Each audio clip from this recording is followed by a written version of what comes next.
Hello everyone, Assalamu alaikum. How are you all? I hope you are well.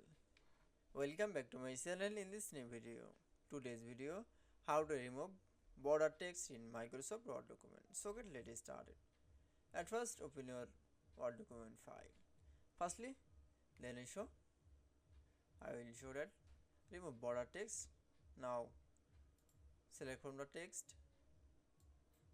Now going to the home menu option. Now click for the border option. Then click for the no border option. That's it. Then show the remove border text in Microsoft Word document. Then again another same process. Now select from the text. Now going to the home menu option. Now click for the border option. Then click for the no border option.